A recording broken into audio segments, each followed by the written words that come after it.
এক ভাইরাসের সংক্রমণে ভীত সন্ত্রস্ত গোটা বিশ্ব। প্রথম শনাক্তের পর দ্বিতীয় ওয়েভ এবং তারপরে তৃতীয় ওয়েভ বা থার্ড ওয়েভের শঙ্কা মাথায় রেখে গবেষকদের হুঁশিয়ারি। জীবন জীবিকার লোকসান প্রসাদে মানুষকে ছুটতে হচ্ছে, একই সঙ্গে স্বাস্থ্যবিধি মেনে চলার যে বাধ্যবাধকতা সেখানেও বিভিন্ন রাষ্ট্র তাদের যেই কাঠোরতা সেটির প্রমাণ দিচ্ছে, কিন্তু একই সঙ্গে উদাসীনতাও সমান তালে লক্ষণীয়।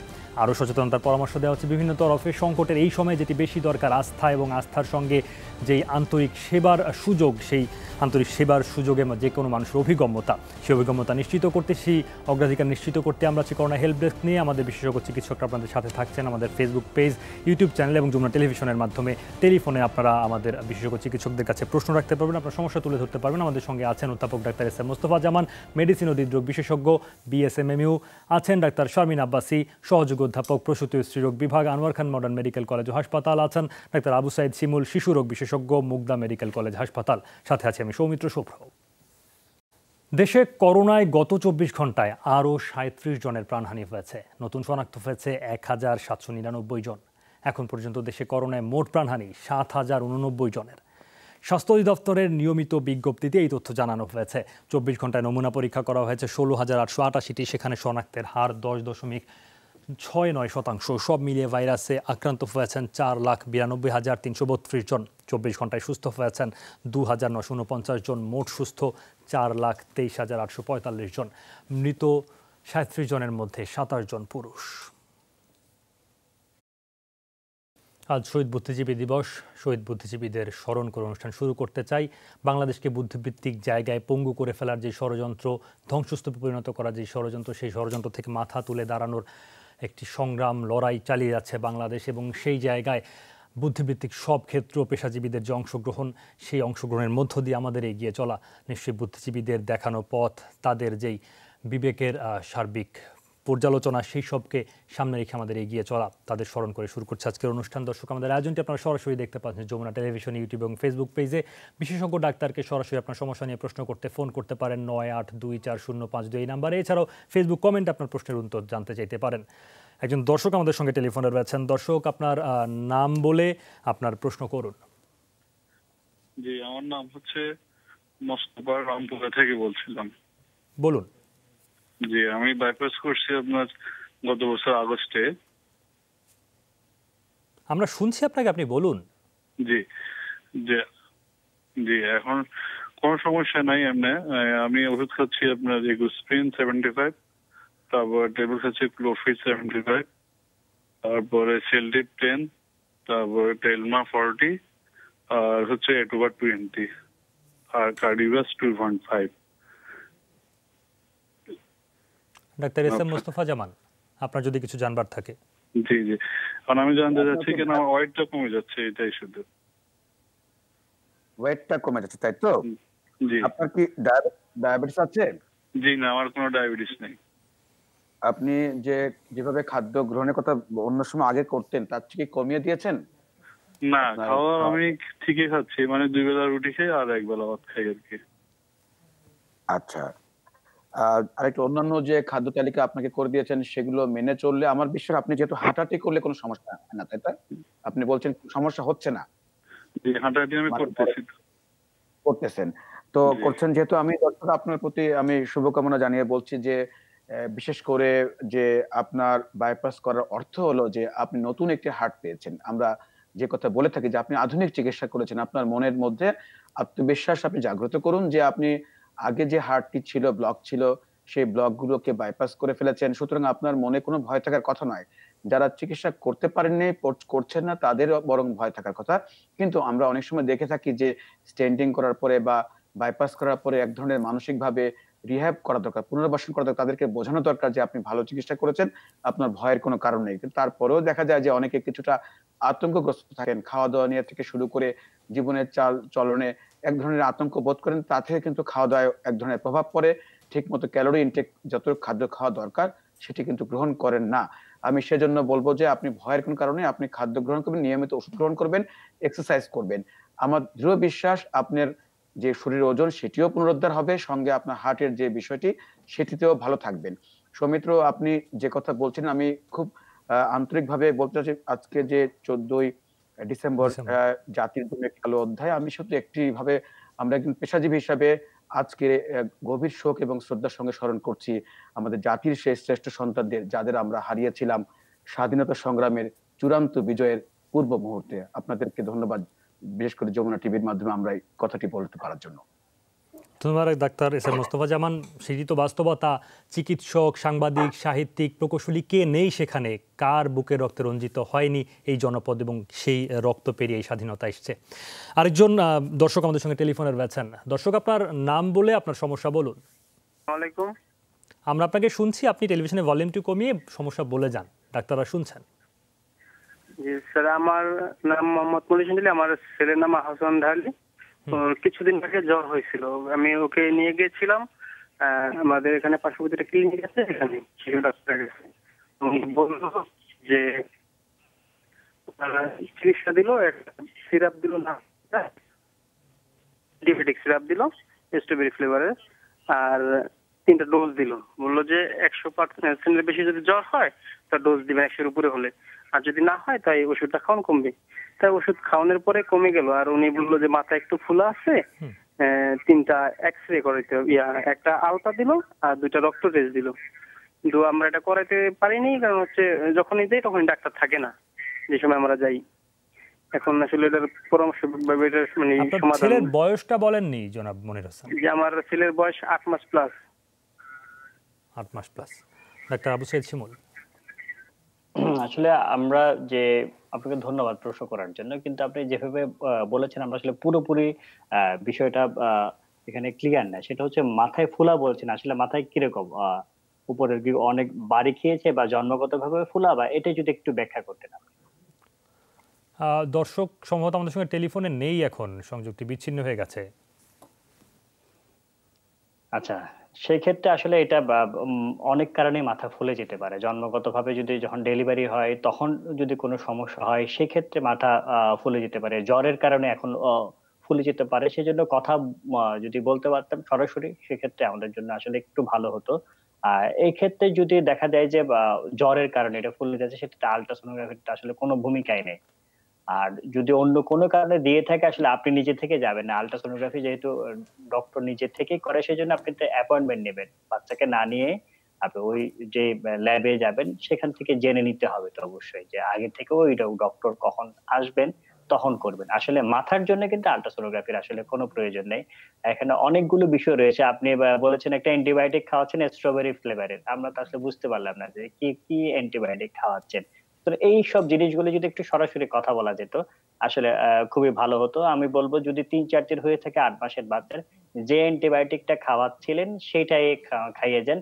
যদি দেখেন যে ওটাতে আসলে কোনো উপকার না হচ্ছে, তাহলে আপনি CBC complete blood count, CRP এবং ব্লাড কালচার এগুলো করে যদি আমাদেরকে আসলে একটু জানান, তাহলে আমরা যে কারণ অ্যান্টিবায়োটিক হয়তো চেঞ্জ করতে হবে, এত ঘন ঘন অ্যান্টিবায়োটিক চেঞ্জ করাও আসলে ঠিক না। সুতরাং আমাদের এটাই উপদেশ থাকবে, আরো 2-1 দিন দেখেন যে কি অবস্থা। সেই অ্যান্টিবায়োটিক অনেক সময় অ্যান্টিবায়োটিক দিলেই যে পরের দিন ভালো হয়ে যাবে তা কিন্তু না, এটাতে একটু সময় লাগবে। সেই সময়টা দিন, এবং ওই অ্যান্টিবায়োটিক যদি কাজ না করে তাহলে যে পরীক্ষাগুলো বললাম সেগুলো করে যদি আমাদের সাথে যোগাযোগ করেন, তাহলে কিন্তু আমরা বলতে পারি হ্যাঁ এখন এই ওষুধটা বাদ দিয়ে এই ওষুধগুলো খান, তাহলে সুস্থ হয়ে যাবে। তার আগ পর্যন্ত যে ওষুধগুলো চলছিল সেগুলো একটু চালিয়ে যান। যদি আমাদের আসলে ক্লিয়ার না যে কয়দিন হয়ে গেছে, যদি 5-6 দিন হয়ে থাকে তাহলে আগামীকালে এই টেস্টগুলি করতে দেন, এবং রিপোর্ট পেলে আমাদেরকে জানালে আমরা সেই অনুযায়ী ব্যবস্থা নেব। ইনশাআল্লাহ আপনার বাচ্চা ভালো হয়ে যাবে। ধন্যবাদ ডাক্তার আবু সাইদ শিমুল। আবু সাইদ শিমুল যে বিষয়টি উল্লেখ করলেন, দর্শক আপনারা যখন আপনাদের সমস্যাগুলো বলছেন, যেহেতু একজন বিশেষজ্ঞ চিকিৎসকের সঙ্গে কথা বলছেন এবং সার্বিকভাবে এই সময়টুকুতে আপনি যখন একটা পরামর্শ পেতে চাইছেন, আপনার সমস্যাটা যদি গুছিয়ে লিখে রাখেন আগে এবং বলার সময় যদি গুছিয়ে বলেন, তাহলে চিকিৎসকের যেমন বুঝতে সুবিধা হয়, আপনার সমস্যা ঠিকভাবে উপস্থাপিত হয় এবং নিশ্চয়ই আপনি সমাধানটা সহজে পাবেন। আরেকজন দর্শক রয়েছেন। দর্শক, আপনার নাম বলে প্রশ্ন করুন। আমি শীতে বলছিলাম মতিঝিল থেকে। আপনি টেলিভিশনে ভলিউমটি কমিয়ে নিন দর্শক অনুগ্রহ করে, এবং তারপরে বলুন। আমার সমস্যাটা হচ্ছে যে আমার 3-4 দিন হলো পিরিয়ড হয়েছে, কিন্তু আমার পিরিয়ডে ব্লাডের পরিবর্তে মানে একটু কেমন জানি লালচা লালচা মানে পানির মতো বের হচ্ছে। আচ্ছা, ডাক্তার শারমিন আব্বাসী। আপনার আর কোনো সমস্যা আছে কি? মাসে মাসে কি মাসিক হয় নাকি মেনস্ট্রুয়েশন কি ইরেগুলার বা প্রেগন্যান্সি হওয়ার কোনো চান্স আছে কিনা এই মাসে? আমি বুঝলাম না, আবার একটু। আপনার মাসে মাসে কি মেনস্ট্রুয়েশন হয় নাকি মেনস্ট্রুয়েশনটা ইরেগুলার হয়? না, আমার একদমই হয় না। পিরিয়ড আর হচ্ছে হলো পিসিওস আছে আর হচ্ছে থাইরয়েড আছে। আচ্ছা, আপনাকে ধন্যবাদ আমাদেরকে প্রশ্ন করার জন্য। উনি যে আসলে সমস্যাটির কথা বলেছেন, সেই সমস্যাটির জায়গাটিতে কাজ করতে গেলে কয়েকটি বিষয় আমাদেরকে জানতে হয়। একটা হচ্ছে হাইপোথাইরয়েডিজম অথবা থাইরয়েডের কোনো ধরনের ডিসঅর্ডার, যেটা কিন্তু আমরা যদি বলি যে ইরেগুলার মিনিস্ট্রেশনের পরিমাণ কমিয়ে দেওয়া, ব্লাডের পরিমাণ কমিয়ে দেওয়া অথবা মাসে মাসে না হওয়া, এই বিষয়গুলোর উপর ডিপেন্ড করে। এখন ওনার যেহেতু দুটো প্রবলেমই আছে, যে দুটো কারণে মূলত মহিলাদের মাসিক ইরেগুলার হয়, তার মধ্যে একটি হচ্ছে থাইরয়েড ডিসঅর্ডার এবং আরেকটি হচ্ছে পলিসিস্টিক ওভারি, যেটা নিয়ে প্রতিদিনই আমরা করোনা হেল্প ডেস্কে কথা বলছি এবং প্রতিটা এপিসোডে একবার করে এই কথাগুলো বলা হয়। এখন সেই জায়গাগুলোতে যদি আমাদের যে সমস্যাটি আছে, সমস্যাটি যদি আমরা কন্ট্রোলে নিয়ে আসতে পারি, তাহলে কিন্তু আমরা পারফেক্টলি সবকিছু একটা সমাধানে যেতে পারি। যেমন আমরা বলি যে টিএসএইচ লেভেলটা আপনারা যাদের এরকম প্রবলেম আছে 3 এর মধ্যে রাখার চেষ্টা করুন। তাহলে আপনি যদি এখন থাইরয়েডের ওষুধটি খেয়ে থাকেন, তাহলে সেই ওষুধটি রেগুলার খেতে হবে। টিএসএইচ লেভেলটি চেক করতে হবে অ্যাটলিস্ট 3 মাস বা 6 মাস অন্তর অন্তর এবং দেখতে হবে যে এটি 3 এর মধ্যে আছে কিনা। যদি থাকে তাহলে ওই পথে আপনার সমাধান হয়ে গেল। সেকেন্ড হচ্ছে polycystic ovarian syndrome. It is a burning women health issue in our country. আগে আমরা জানতাম না, কিন্তু এখন আমরা জানি, আমরা ডায়াগনোসিস করতে পারি এবং আমরা দেখি যে প্রতি 8 জন মহিলার মধ্যে একজন রিপ্রোডাক্টিভ এজে এই ধরনের সমস্যায় ভুগছেন। তাদের জায়গায় যে আমাদের পরিবর্তনগুলো আনা, সেখানে আমরা বলি যে আমাদের আসলে সোশ্যাল সিস্টেমে একটা বিবর্তন দরকার নারী স্বাস্থ্যের জন্য, এবং সেই জায়গাটিতে যেটি প্রয়োজন সেটি হচ্ছে শৃঙ্খলাযুক্ত জীবন, ডিসিপ্লিন লাইফ, এবং তারপরে হয়তো কিছু মেডিকেশন দরকার হতে পারে। কারণ এই শৃঙ্খলাযুক্ত জীবন আপনাকে মাসের পর মাস, বছরের পর বছর পলিসিস্টিক ওভারিয়ান সিনড্রোমের প্রবলেম থেকে দূরে রাখবে। আর একটি ওষুধ যদি আমরা দিই, সেটি মাত্র 3 মাস আপনাকে ভালো লাগবে, তারপরে আপনি যা প্রবলেমে ছিলেন সেখানেই ব্যাক করবেন। তাহলে শৃঙ্খলাযুক্ত জীবন বলতে আমরা বুঝাচ্ছি আপনার অপটিমাম যে বডি ওয়েট, সেই বডি ওয়েটে থাকা। পিসিও সম্পর্কে একটা কথা বলা আছে, যদি কেউ ওভারওয়েট থাকে, মাত্র 5 কেজি ওজন যদি সে কমায়, তাহলে তার মিনিস্ট্রেশন নরমালি ব্যাক করবে। যারা দীর্ঘদিন বন্ধ্যাত্বের সমস্যায় ভুগছেন তারা ঠিকভাবে ব্যাক করবেন, যাদের ব্লাড সুগার হাই তারাও ঠিক অবস্থায় ব্যাক করবেন। তার মানে একটি 5 কেজি ওজন কমানো আপনার জীবনের জন্য হতে পারে মিরাকেল। সেই জায়গাটিতে যদি আপনি কাজ করেন, তাহলে ওজন কিভাবে কমাবেন? আপনি ডায়েট কন্ট্রোল করবেন এবং আধা ঘন্টা থেকে 1 ঘন্টা ঘাম ঝরানো হাঁটা। এখন অনেকেই বাইরে যেতে পারেন না, তাদেরকে অনুরোধ করবো ঘরে যতটুকু জায়গা আছে এর মধ্যে ঘনভাবে পাইচারি করুন, তাতেও করে আপনার হাঁটার কাজটি হয়ে যাবে। কার্বোহাইড্রেট রেস্ট্রিক্ট করুন, আপনার খাওয়ার মধ্যে সবজি, ফলমূল এবং প্রোটিনের পরিমাণ বাড়িয়ে দিন, তাহলেই ডায়েট কন্ট্রোল হয়ে গেল। এরপরে কিছু ওষুধের প্রয়োজন হয়, সেগুলো আমরা দিই। সাধারণত দেখা যায় যে বাজারে প্রজেস্টেরন জাতীয় ওষুধ পাওয়া যায়, অথবা ওরাল পিল, অথবা গায়ান 35 নামে একটি ওষুধ পাওয়া যায়, সেপটেরন অ্যাসিটেট। এগুলো মাসিকের 3য় দিন শুরু হয়ে টানা 21 দিন থাকে। 21 দিন খাওয়ার পর আবার মাসিক হলে সেকেন্ড পাতা শুরু করতে হয়, এই নিয়মে চলে। এখন পিসিওর অনেক রোগীর কিন্তু অবাঞ্ছিত মুখে লোম থাকে, তাদের জন্য ওরাল পিল হচ্ছে একটা বেস্ট ড্রাগ। আর যাদের অবাঞ্ছিত লোম নেই মুখের মধ্যে, তারা ক্লিও 35 বা গায়ান 35 এই ওষুধটি নিতে পারেন। তার মানে জীবন আচরণ পরিবর্তন, শৃঙ্খলাযুক্ত জীবন এবং কিছু ওষুধ আপনাকে দিনের পর দিন ভালো লাগবে। আর আপনি যে পানি জ্বর কথা বললেন, এটি আসলে পিসিওর জন্যই হচ্ছে, আপনার ক্লিয়ার কাট ব্লিডিংটা হচ্ছে না। আপনি আমাদের নিয়মগুলো মানুন, আমাদের ওষুধগুলো নেওয়া শুরু করুন, আপনার হাইপোথাইরয়েডিজমটাকে কন্ট্রোলে রাখুন, আপনি কিন্তু একেবারেই নর্মাল জীবনে ফিরে যেতে পারবেন। ধন্যবাদ ডাক্তার শামীম আব্বাসী। আরেকজন দর্শক টেলিফোন আমাদের সঙ্গে যুক্ত আছেন। দর্শক, আপনার নাম বলে প্রশ্ন করুন। আসসালামু আলাইকুম। আমরা শুনছি আপনাকে, বলুন। আমার বুকে ব্যথা, বুঝছেন, আমার বুকে ব্যথা, মাঝখানে নাড়াচাড়া করলেই ব্যথা পাই, চাপ দিলেও ব্যথা পাই। আচ্ছা, আপনার নামটা বলেননি। আমার নাম হচ্ছে আবু সালেক। আচ্ছা, ডায়াবেটিস, হাইপারটেনশন এইগুলো কোনোটা আপনি ভুগছেন কি? হ্যাঁ, ডায়াবেটিস আছে। আচ্ছা, ডাক্তার এস এম মোস্তফা জামান কি বলছিলেন যে ডায়াবেটিস এবং প্রেশারের ব্যাপারে একটু বলছিলেন, দর্শক আছে কিনা এবং কোন ওষুধ খান কিনা বর্তমানে? হ্যাঁ, ডায়াবেটিসের ওষুধ খাই, কিন্তু আমার বুকে ব্যথা, আমার সমস্যাটা বুকে ব্যথা বেশি। জি, ডায়াবেটিসের আমরা সবই বলবো আপনাকে। তার আগে একটু ডায়াবেটিস কি ওষুধ খাচ্ছেন? জি, ডায়াবেটিসের ওষুধ খাচ্ছি। আচ্ছা, আর একটু যে আপনার যে বুকে ব্যথাটি কখন হয়, এটা কি পরিশ্রম করলে, হাঁটাহাঁটি করলে বাড়ে কিনা? না, বুকে ব্যথাটা সব সময় আছে, নাড়াচাড়া করলেই ব্যথা পাই। নাড়াচাড়া করে আপনার আরেকটি বিষয় বলবেন যে কখনো কি প্যারাসিটামল ওষুধ খেয়ে এটা কি কমে কিনা এই জাতীয়? না না না, কোনো ওষুধ খেলে কমে না। ইসিজি করেছি অন্তত 10টা, এক্সরে করেছি অনেক, কিন্তু নরমাল পাই সবকিছু। জি, আপনার বিশেষ করে ঝুঁকে কাজ করলে বুকে ব্যথা বাড়ে কিনা? না না না না, এরকম বাড়ে না। বাড়ে না। আপনাকে ধন্যবাদ জানাচ্ছি।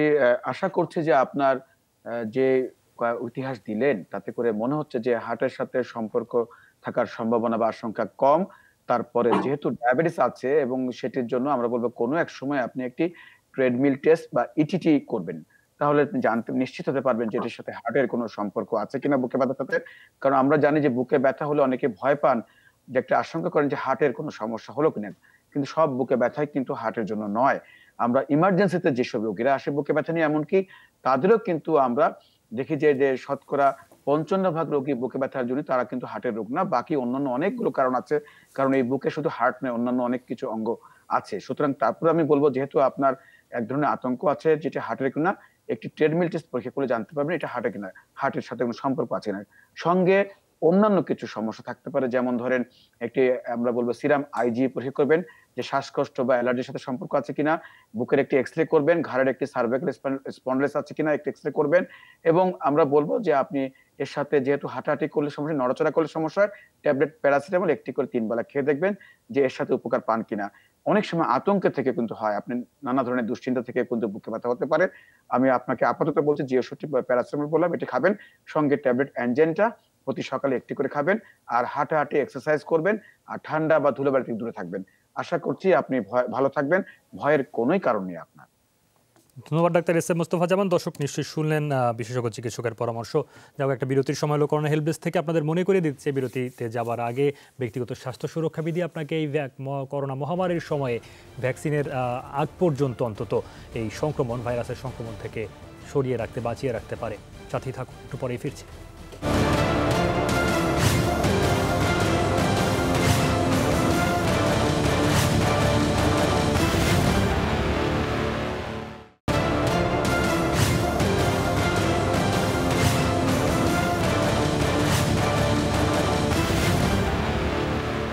আবারও স্বাগত, দেখছেন করোনা হেল্প ডেস্ক।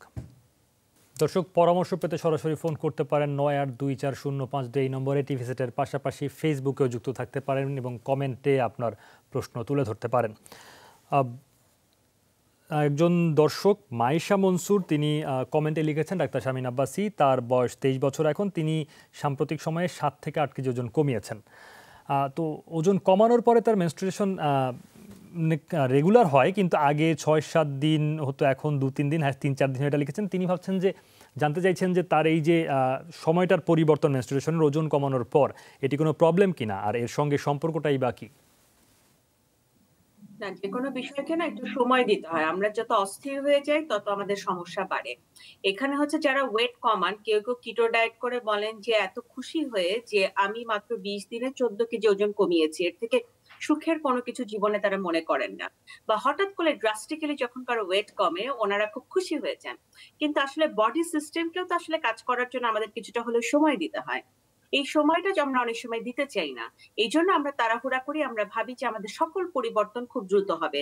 যে মেয়েটির আগে চুল পড়তো সেও ভাবে যে আমার ওজন কমে গেছে, এখন আমার চুল পড়া বন্ধ হয়ে যাবে। যার মুখে ব্রণ হতো সেও ভাবে যে আমার এখন মুখে ব্রণও বন্ধ হয়ে যাবে। কিন্তু সবকিছুর জন্যই আমাদেরকে একটু সময় দিতে হয়। তাই যিনি আমাদেরকে প্রশ্নটি করেছেন তাকে আমরা বলবো যে নর্মাল যদি আমরা একটা হিসেব মেলাই, সেই হিসেব অনুযায়ী কিন্তু মেনস্ট্রুয়েশন যেভাবে হওয়া দরকার, যতদিন থাকা দরকার, যে পরিমাণ হওয়া দরকার, তার প্রতিটা জিনিসই আপনার হচ্ছে। অর্থাৎ আপনি আপনার অবস্থান থেকে অ্যাবসলিউটলি ফাইন আছেন। আপনার এই মুহূর্তে কম্পেয়ার করে আগের বা পরের কিছুর জন্য আমার মনে হয় যে কোনো কমপ্লিকেশনে যাওয়ার প্রয়োজন নেই। বরং এখন যে ঘটনাটি ঘটছে সেটি নর্মাল, এটি আপনি মেনে নেওয়ার চেষ্টা করুন। কিন্তু হঠাৎ করে যদি কেউ এমন মনে করে যে আমি 1 মাসে 10 কেজি 8 কেজি কমিয়ে ফেলবো, তখন কিন্তু মিনিস্ট্রেশনে এক ধরনের অ্যাবনর্মালিটি হতে পারে। যেমন যদি আগে রেগুলার মিনিস্ট্রেশন হতো, তার ইরেগুলার হতে পারে, কারো অতিরিক্ত ব্লিডিং হতে পারে, কারো ব্লিডিং বন্ধ থাকতে পারে। কিন্তু গ্র্যাজুয়ালি যদি আমরা একটু সেট করি যে আমি 2 থেকে 3 কেজি ওজন গ্র্যাজুয়ালি কমিয়ে নিয়ে আসবো এবং এটাকে আমি রক্ষা করব, কারণ যারাই 8 থেকে 10 কেজি এক মাসে কমিয়েছে তারা কিন্তু পরবর্তীতে ওজনটি রক্ষা করতে পারেনি, তাদের ওজন আবার হঠাৎ করে বেড়ে গেছে। তাই বলবো যে হঠাৎ করে ওজন যেন না কমে, আবার হঠাৎ করে ওজন যেন খুব নাও বাড়ে। এই দুটো জায়গায় যদি আমরা ব্যালেন্স করে চলতে পারি তাহলে এটি আসলে কোনো ধরনেরই চিন্তার বিষয় নয়। এটি আমি বলবো নর্মাল হিসেবেই ধরে নিয়ে উনি স্বাভাবিক জীবনযাপনের দিকে এগিয়ে যেতে পারেন। ধন্যবাদ ডাক্তার শামীন আব্বাসী। ডাক্তার আবু সাইদ শিমুল, একজন জানতে চেয়েছেন আলপনা নাহার, তিনি ফেসবুক কমেন্টে লিখেছেন তার মেয়ের বয়স 2 বছর 6 মাস, এখনো বুকের দুধ খায়। জানতে চেয়েছেন তিনি নিজে কৃমির ওষুধ গ্রহণ করতে পারবেন কিনা, বাচ্চা ক্ষতিগ্রস্ত হবে কিনা, বাচ্চারও কৃমির সমস্যা আছে সম্ভবত, তিনি সেটিও লিখেছেন যে তাহলে বাচ্চাকে কৃমির ওষুধ খাওয়ানো যাবে কিনা 2 বছর 6 মাস বয়স।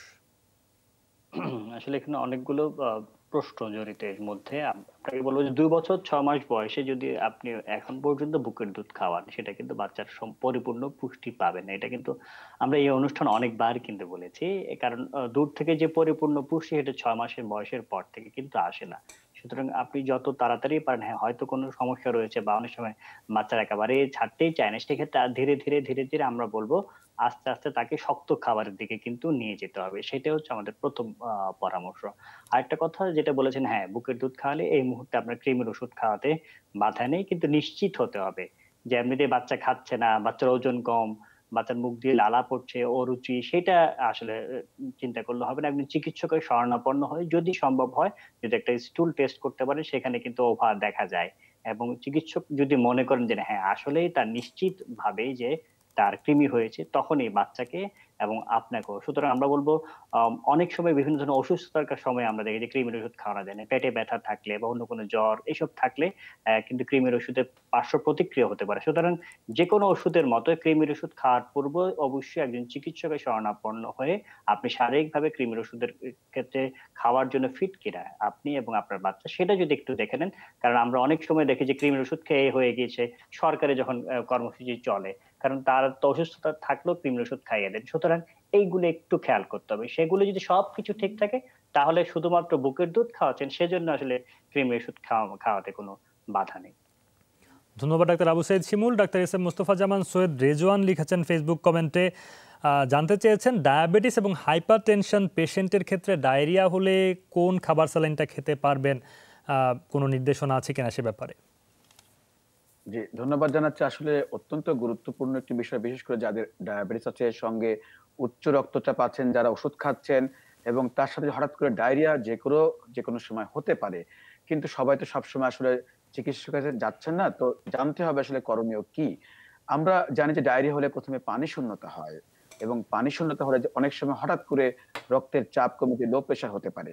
আবার পানি শূন্যতার সাথে কিন্তু আরেকটি বিষয় হতে পারে, পানির সাথে কিন্তু ইলেকট্রোলাইটস অর্থাৎ সোডিয়াম, পটাশিয়াম যে বিষয়গুলো থাকে হঠাৎ করে কমে যেতে পারে। সোডিয়াম কমতে পারে, আবার পটাশিয়াম কমতে পারে। তো এটি আসলে জানা খুব দরকার যে চিকিৎসার জন্য, এবং সবচেয়ে বেশি নির্ভর করে যে আসলে ডায়রিয়া কতটুকু হলো, কি পরিমাণ হলো, তার জন্য কি তার ওষুধে বড় কোনো পরিবর্তন হচ্ছে কিনা এবং তার সাথে তার কিডনি সমস্যা হচ্ছে কিনা, বিশেষ করে শরীর দুর্বল হয়ে যাচ্ছে কিনা, অন্যমনস্ক বা কনসিয়াস লেভেলে তার সমস্যা হচ্ছে কিনা এবং প্রস্রাব কমে গেল কিনা। তো সেক্ষেত্রে কিন্তু এবং বমি বমি হচ্ছে কিনা যদি দেখেন যে তার সম্ভব হয়, সব জায়গায় সম্ভব হয় না, একটি ইলেকট্রোলাইটস পরীক্ষা করে জানা যায় যে তার আসলে তার সোডিয়াম বেশি কমে যাচ্ছে নাকি পটাশিয়াম কমে যাচ্ছে। আমরা জানি ডাবের পানিতে পটাশিয়ামের আধিক্য, আর লবণে, খাবার লবণে আমরা যেটি সোডিয়াম আধিক্য। যদি দেখে যে তার সোডিয়াম কমে যায়, আমরা সেক্ষেত্রে সোডিয়াম বা ক্লোরাইড আমরা রাখার চেষ্টা করবো। আর যদি পটাশিয়াম কমে যায়, এইভাবে আমরা মেনটেন করি। কিন্তু বিষয় হলো আমরা সাধারণত উচ্চ রক্তচাপের রোগীদেরকে লবণ খেতে মানা করি যাতে প্রেশার বেড়ে যেতে পারে। তো আমরা সবসময় দেখবো যে মানা করি যে আপনার বারবার করে খাবার স্যালাইন খাবেন না, নিয়মিত যদি বারবার করে খান তাহলে কিন্তু রক্তচাপ বেড়ে যেতে পারে। কিন্তু আবার বুঝতে হবে যে যদি হঠাৎ করে বেশি কমে যায় বা আমাদের প্রথম টার্গেট থাকে যেভাবে হোক তার পানি শূন্যতা রোধ করতে হবে, আমরা খাবার স্যালাইন খেতে বলি। কিন্তু আপনার প্রেশারটি মেনটেন করতে হবে, সঙ্গে ইলেকট্রোলাইটসটি দেখতে হবে। আপনি খেতে থাকুন, কয়েকবার খেলে ভয়ের কোনো কারণ নাই। যদি দেখেন যে প্রেশার কমে যাচ্ছে, সেক্ষেত্রে আমরা যে প্রেশারের যে ওষুধটি খাচ্ছিলেন সেটিকে লাগলে অর্ধেক করে দিন।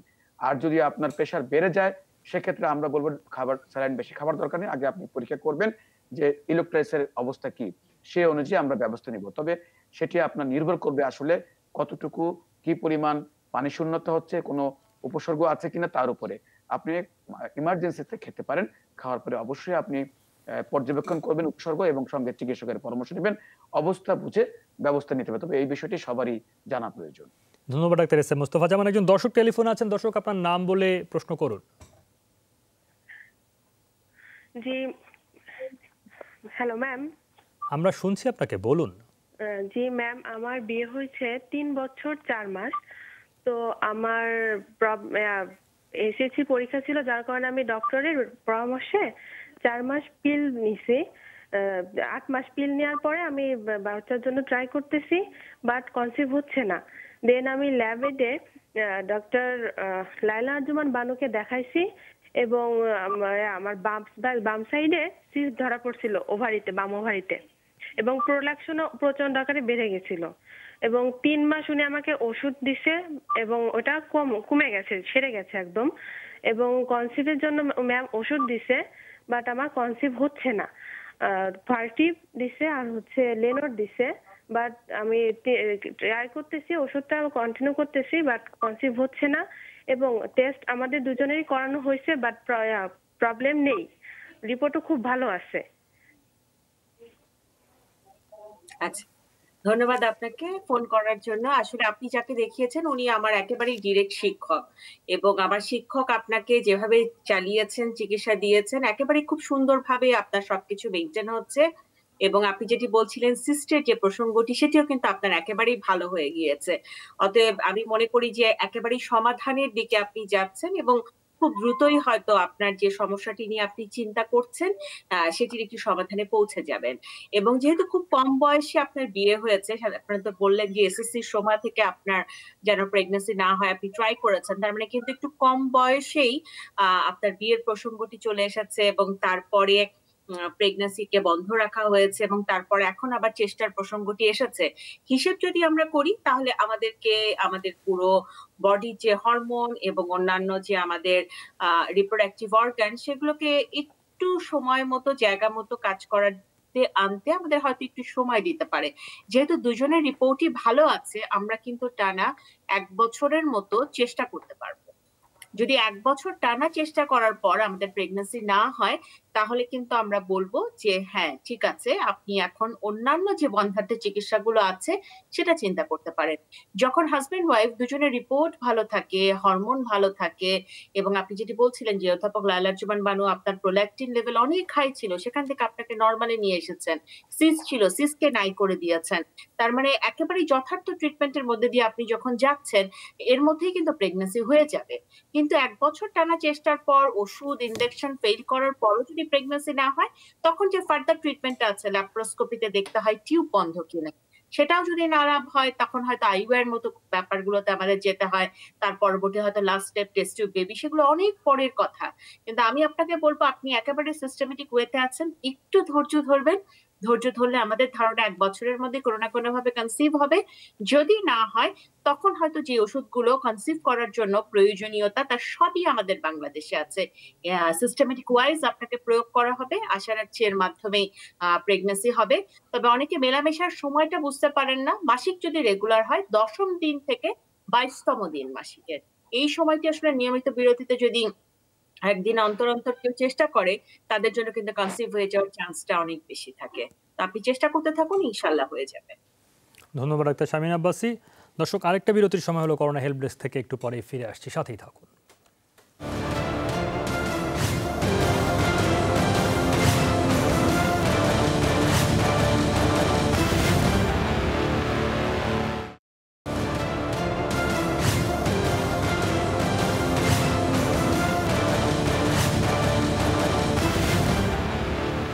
আবারও স্বাগত, দেখছেন করোনা হেল্প ডেস্ক। দর্শক, আপনারা পরামর্শ পেতে সরাসরি ফোন করতে পারেন 982405 এই নম্বরে। টিভি সেটের পাশাপাশি ফেসবুকে যুক্ত থাকতে পারবেন। আমাদের বিশেষজ্ঞ চিকিৎসকরা রয়েছেন আপনাদের সমস্যা শুনে পরামর্শ দেওয়ার জন্য। ডাক্তার আবু সাইদ শিমুল, ইফতেখার মাসুম নামে একজন লিখেছেন তার বাচ্চার বয়স 7 মাস 8 দিন, কোনো বাড়তি খাবার কিছুই দিতে পারছেন না, তাকে দিলেই বমি করছে, দিনে 4 থেকে 5 বার বমি করছে, এটি লিখেছেন। জানতে চেয়েছেন কিভাবে তার পুষ্টি নিশ্চিত করতে পারেন আর এই বয়সে কি খাবার দিতে পারবেন এটি জানতে চেয়েছেন। আমি একটু ছোট করে যুক্ত করতে চাই আবু সাইদ শিমুল, এই প্রশ্নের সঙ্গে বেশ কয়েকজন অভিভাবক আরেকটি প্রশ্ন করেছেন, গতকালের উত্তর আপনি দিয়েছিলেন। হামরুবেলার যে ক্যাম্পেইন শুরু হয়েছে নতুন করে, জানতে চেয়েছেন একজনের বাচ্চার বয়স যেমন 2 বছর হয়ে গেছে, তিনি 2টি ডোজই এর আগে দিয়েছেন, এখন আবার দেবেন কিনা জানতে চেয়েছেন। কেউ মধ্যবর্তী আছেন, তারা দিতে পারবেন কিনা, সেটা যদি ছোট্ট করে সংযুক্ত করেন।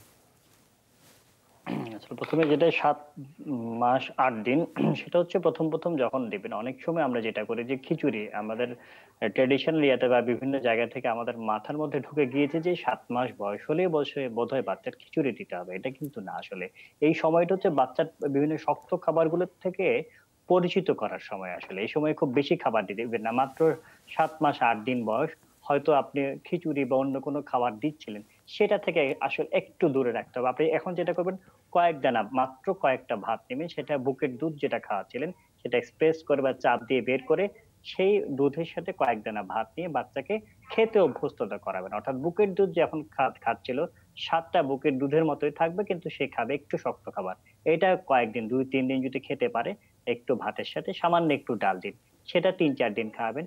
তারপর সেটাও যদি সে খেতে পারে, তারপরে একটু আলু চটকে দিন, সেটা যদি খেতে পারে, এর সাথে একটা সবজি দিন 3-4 দিন, সেটাও যদি খেতে পারে, একটু মাংস দিন। এভাবে কিন্তু করতে করতে 15-20 দিন চলে যাবে। এগুলি যদি সব খেতে পারে, তখন আপনি সামান্য একটু ভাত, একটু ডাল, একটু আলু, একটা সবজি, একটা মুরগির মাংস, এটা দিয়ে আপনি খাওয়াতে শুরু করবেন। আস্তে আস্তে খাওয়ালে এভাবে কিন্তু 15-20 দিন চলে যাওয়ার পরে কিন্তু সে অভ্যস্ততা তৈরি হবে। তখন আপনি খাওয়াবেন হচ্ছে এই বয়সে আধা বাটি করে 2 বার আপনি খাওয়া দেবেন, আর দুবেলা নাস্তা দিবেন। বাটির সাইজটা হবে 250 ml এর, যেটা 1 পোয়া আমরা বলে থাকি সেটা। কিন্তু সুতরাং এখনই আপনি খুব তাড়াহুড়া করে অনেক খাবার দিতে চেষ্টা করবেন না। 6 মাস থেকে 1 বছর পর্যন্ত বাচ্চারা কিন্তু মেইন পুষ্টিটা বুকের দুধ থেকে পায়। প্রথম 6 মাস একদম অ্যাবসোলিউটলি বুকের দুধ থেকে পায়। আর 6 মাস থেকে 1 বছর এই সময়টা কিন্তু অভ্যস্ততা করার, তাকে শক্ত খাবারের দিকে অভ্যস্ত করার সময়। সুতরাং মেইন পুষ্টিটা কিন্তু সে বুকের দুধ থেকেই পাবে। এখন তাড়াহুড়া না করে যদি ধীরে ধীরে আপনি চেষ্টা করেন, ইনশাআল্লাহ খাবে।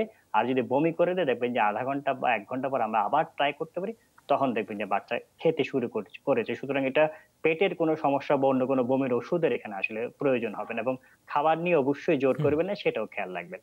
আর হাম রুবেলা ক্যাম্পেইন নিয়ে কিন্তু প্রচুর প্রশ্ন। সেটা হচ্ছে আমরা বিগত 2-3 বছরে দেখেছি কিন্তু প্রচুর বাচ্চা আমাদের হাসপাতালে বা আমাদের চেম্বারে আমাদের হাম নিয়ে আসছে। এত বেশি সংখ্যক কেস বেড়ে গিয়েছে, তখন বিশ্ব স্বাস্থ্য সংস্থা এবং আমাদের স্বাস্থ্য মন্ত্রণালয় এবং স্বাস্থ্য অধিদপ্তর থেকে সিদ্ধান্ত নিল যে না, এই যে ট্রেডিশনাল বা আমাদের নিয়মিত যে 2 ডোজ দেওয়া হচ্ছে, তাতে কিন্তু বাচ্চাদের হাম থেকে আমরা মুক্ত করতে পারছি না।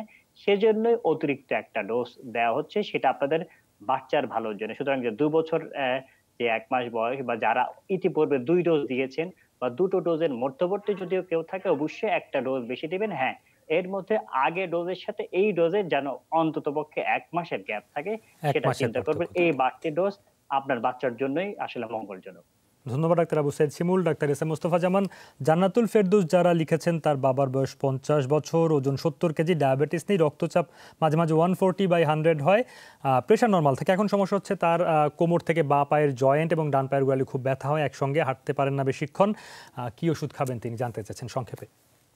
জি, আসলে আমরা যে প্রেশারের মাত্রা দিয়েছি 140 এবং 100, যেটা সিস্টোলিক ডায়াস্টোলিক, আমাদের সবসময় লক্ষ্য থাকে, চেষ্টা করি যে 140 সিস্টোলিকের উপরে যাতে না যায় এবং ডায়াস্টোলিক যাতে 90 মিলিমিটার মার্কারির উপরে না যায়। এটির উপরে গেলে আমরা প্রথম দিকে যদি অল্প বাড়তি থাকে, আমরা চেষ্টা করে থাকি যে আসলে এক্সারসাইজ বা হাঁটাহাঁটি করে বা আমরা বলি জীবনের ছন্দ মেনে চলে তাকে নিয়ন্ত্রণ করা যায় কিনা। যদি দেখি যে না পারসিস্টেন্টলি ব্লাড প্রেশার রাইজ করে থাকে, সেক্ষেত্রে আমরা ছোট্ট একটি ওষুধ দিয়ে থাকি, ট্যাবলেট ওসার্টিল 25 মিলিগ্রাম। আস্তে আস্তে এটা আমরা ডোজ বাড়িয়ে থাকি। আর তার এখন যে সমস্যা হচ্ছে পায়ের ব্যথা, গোড়ালি, এটি আসলে পিরিয়ড বা ডিস্ক প্রলাপস হতে পারে। যেহেতু তিনি হাঁটাহাঁটি করতে পারছেন না, আপাতত ক্যাপসুল ইন্ডোমেট এসআর প্রতি রাতে একটি করে খাবেন আগামী কয়েকদিন। তবে একজন ফিজিক্যাল মেডিসিন ডাক্তার দেখাবেন, কারণ কি আমরা বেশি দিন ব্যথানাশক ওষুধ দিতে চাই না, তার থেকে কিডনি সমস্যা হতে পারে। এবং একটি গরম ছ্যাঁক দিতে থাকুন। আরেকটি বিষয় আমরা বলবো, আপনি ধৈর্য ধরতে হবে এবং চেষ্টা করবেন যাতে কোনো ইনজেকশন না দিয়ে এবং কোন রকম যে সার্জারি করতে না হয়। যেভাবে হোক এক্সারসাইজের কোনো বিকল্প নেই, যতটা সম্ভব চেষ্টা করবো এক্সারসাইজের মাধ্যমে নিয়ন্ত্রণ করা যায়। আপাতত একটু ব্যথানাশক ওষুধ সাময়িক খাবেন, সঙ্গে অবশ্যই একটি গ্যাস্ট্রিকের ওষুধ অবশ্যই খাবেন, ট্যাবলেট প্যান্টোনিস 20 মিলিগ্রাম, সকালে একটি রাতে একটি। আর যদি দেখেন যে খুব আতঙ্ক থাকে, ট্যাবলেট পেজ 0.5 মিলিগ্রাম, এটি প্রতি রাতে একটু করে খাবেন, একটু ঘুমটাও ভালো হবে এবং রক্তচাপও নিয়ন্ত্রণে আসবে প্রেশারের ওষুধ ছাড়াই। আচ্ছা, আপনাকে ধন্যবাদ ডাক্তার এস এম মোস্তফা জামান। ডাক্তার শামীম আব্বাসী নিশি কমেন্টে লিখেছেন তার মায়ের বয়স 46, তার টিউমার অপারেশন করা হয়েছিল, থাইরয়েডের সমস্যা ছিল যদিও তিনি মাত্রা লেখেননি, তার আম্মুর পিরিয়ড বন্ধ হয়ে গেছে। এখন তিনি জানতে চেয়েছেন এটি কি এই অপারেশনের কারণে হয়েছে কিনা, যে টিউমার জরায়ু থেকে অপারেশন করেছে তিনি লিখেছেন। সম্ভবত সংক্ষেপে উত্তরটি দিতে হচ্ছে। না, উনি তো কি অপারেশন হয়েছে সেটা বলেননি। যদি পুরো জরায়ু ফেলে দেয় তাহলে তার কখনোই মিনিস্ট্রেশন হবে না। আর যদি শুধু টিউমারটিকে রিমুভ করা হয়, জরায়ুটিকে ইনটেক রাখা হয়, কারণ যে বয়সের কথা বলেছেন আমার হিসেবে তো পুরো জরায়ু ফেলে দেওয়ার মনে হয় একটা অপারেশন হয়েছে। আর যদি এমন হয় যে না শুধু টিউমার অপারেশন হয়েছে, জরায়ু রয়ে গেছে, তাহলে কিন্তু উনি যে বয়সটি বলেছেন এই বয়সে বাংলাদেশের অনেকেই কিন্তু মেনোপৌজে চলে যায়। তাহলে উনি মেনোপৌজে গেছেন কিনা এটি দেখার বিষয় আছে। আমি বলবো যে সেই জায়গাটিতে একটু ইভালুয়েশন করার দরকার আছে, করে আমরা দেখে নিব যে পরবর্তীতে সেটা যদি হয় তাহলে সেই জন্য সাপোর্টিভ হিসেবে ক্যালসিয়াম খাওয়া, একটু ভিটামিন খাওয়া, পুষ্টিকর খাবার খাওয়া, এই জিনিসগুলো করলেই হবে। তো আমি বলবো যে প্রায় 6 মাস অপেক্ষা করুন, দেখুন এর মধ্যে মাসিক হয় কিনা। না হলে মোটামুটি ধরেই নিতে হবে যে মেনোপৌজে গেছে। আর জরায়ু সহ যদি অপারেশনটি করা হয় তাহলে তো জরায়ু নেই, তাই মাসিক হবে না।